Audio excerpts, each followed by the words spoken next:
phone started blowing up. And fire department come out to do something, I don't know, and they stopped by and checked on what I was doing, and so they kind of got a look at what a POTA is, so they were pretty impressed with just 10 watts and that wire strung up, how far I was stretching out across the country, coast to coast. And did a good job. All right, that's it. Thank you very much, Wes, and hope everybody enjoys the rest of the week. K0M80. All right, Sean, very much appreciate you checking in tonight, and glad you got to go out and do some POTA. So that sounds like a lot of fun. And I guess better late than never, I've got the audio working again now that the net is pretty much almost over. So we're down at the bottom of the list. Do I have any further check-ins for the OARS D-star net?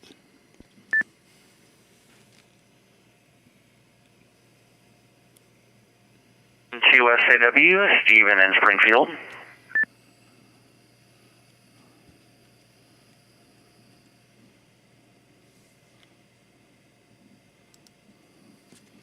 Into SAW, Stephen, how are you tonight? Oh, doing all right tonight.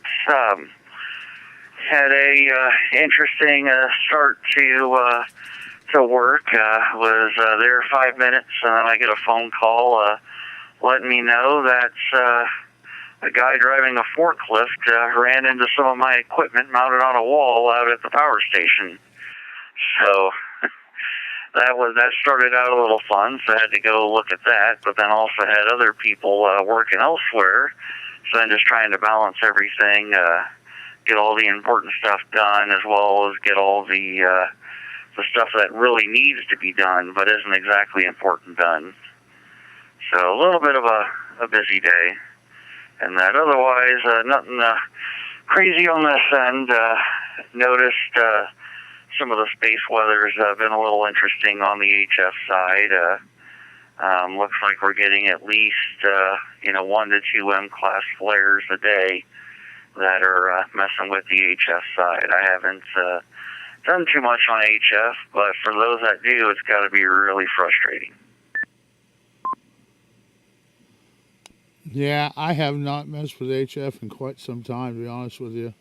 I've been just pretending I'm a tech here lately, but I need to get my stuff fixed and get back on there and get to trying it. But every time I think about it, I hear everybody's horror stories about how the band's been doing. I think, well, maybe I'm not missing that much anyway. But did you have anything further for the net tonight, Stephen? Oh, I was just going to mention that I hope at some point to get a meteor scatter contact. I haven't had one of those yet. I added a 2-meter FTA contact into Oklahoma, so that was pretty good. And one thing I brought up on a net when you weren't able to attend, Wes, because you didn't have power, was on that ISS pass. Were you able to reach anybody or at least hear anybody? I heard a couple of guys talking after it had pretty much passed over my area, and I was able to bring up the repeater because, I had the uplink on one side and the downlink on the other side of my radio. And so when I was transmitting, as soon as I transmitted, it would come up on the downlink side, and it was showing busy there. So I know that I was getting through to it. But nobody came back at me.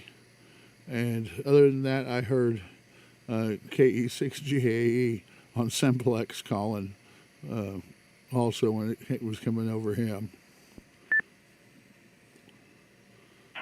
Yeah, I didn't hear Dave, but I did hear a person out of Nebraska that was on there. But I heard them for maybe 10 to 15 seconds at the most, and then it was gone just as fast as it came. Because it basically went from there was nothing to it was super strong signal back to it being nothing. Wasn't using a really good antenna for up in the air, since a GP9 is more of a pancake. Good for this kind of stuff, but bad for satellites. So I'm thinking about making just a basic horizontal V dipole. It was one of the projects I looked into when I was getting into radio, looking at receiving NOAA weather satellite images.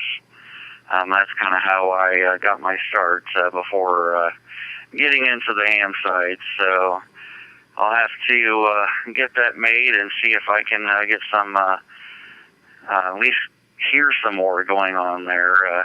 I'll work on the contact part later, but at least being able to hear something would be good. So, all right, well, that's all I got for the net, so I will send it back to you, A0OC 73 from N2SAW. Well, Stephen, very much appreciate you checking in.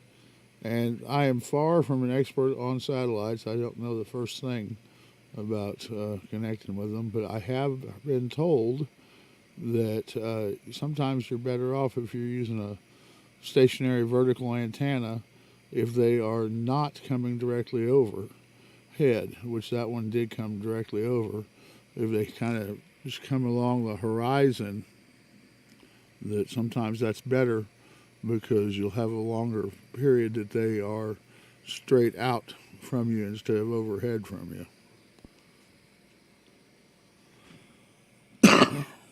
Yeah, and I think that's what I was able to catch is when they were on the horizon for that time, once it was in range of my antenna. The horizontal V dipole should give me a lot of up in the air, and there'll be some nulls towards the horizon, but at least get some of that up there, theoretically, or hopefully better than what I was getting on the GP9. Yeah, I think it probably would. I would assume that it would have a invis type situation where it was trying to send a signal straight up. But like I said, I really don't know a whole lot about it. But anyway, it's fun to play with, and it would have been neat to talk to somebody on it. But my granddaughter was here, and so I thought I'd give it a try. And she got to hear somebody talking over it, so she was excited about just that part of it. But anyway, appreciate you checking in tonight. And speaking of the granddaughter, I woke up this morning and I was just completely convinced that I'd gone deaf overnight.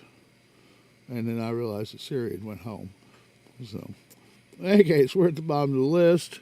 Do I have any further check-ins for the D-star net?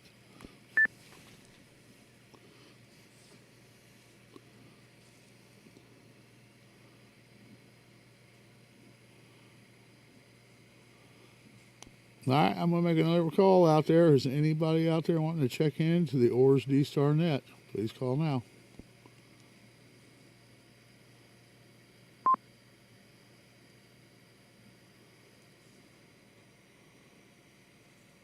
All right, I'm not hearing anybody, so we're going to call this a net, and appreciate everybody checked in.